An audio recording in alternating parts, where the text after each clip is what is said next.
Бул көпүрөнүн арка үйүсүндө Актала районуна караштуу Ак-Кыя, Жаңы Талап, Кара Ой жана Кызыл Белес айылдары жайгашкан.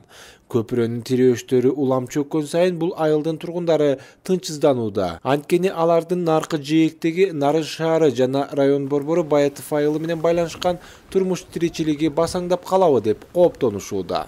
Азыр мына суу башталды элек, эми башталып ого өтөр кирсе мындан эч өтпөй калабыз. Анан 4 айыл айланып каттамай болуп калат, кыйын болот. Эми муну бир мамлекет эртерээк бир колго алып жасабаса болбойт го, кыйын. Айылдыктар Замирбек сымал бир гана өкмөттөн үмүт артып турушат. Ага чейин 5 тоннадан ашык салмактагы унааларга көпүрөдөн өтүүгө Актала районундагы жол тейлөө ишканасы менен Нарын облустук патрулдук милициясы тыюу салгандан башка чамасы жеткен жок. Ал эми чектөөнү дагы көзгө илбегендер четтен чыгып абалды корчутууда.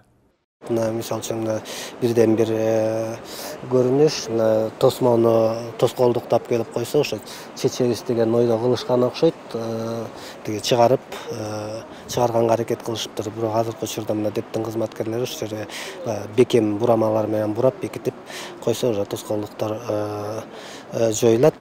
Акталанын 4 айылынын тургундарынан тышкары Жалал Абад областынын Тогуз-Тору районунун тургундары да ушул көпүрө аркылуу өтүшөт. Өкмөт бул маселени чечүүгө эртерээк киришпесе, абал мындан да курчуп кетиши ыктымал. Анткени Актала районунда мындан башка дагы 3 көпүрө кулайын деп турат. Бардык көпүрөлөрдүн эле эскилиги жетип калды. Быйыл да ошо 1-2 көпүрө кирип атат, бирөөсү капложение менен ошо кирип атат. Ак-Кыя Көкжар айылынын ортосундагы бир көпүрө ушул Нарынбай автожолунун 114 чакырымында көпүрө, ал дагы ошо аварийный болуп алдын баары жарылып кеткен, ал дагы ошо быйылкы титул менен кирип атат. Жалпылап айтканда кулайын деп турган көпүрөлөрдүн дээрлик бардыгы өткөн кылымдын 60-жылдарында курулган.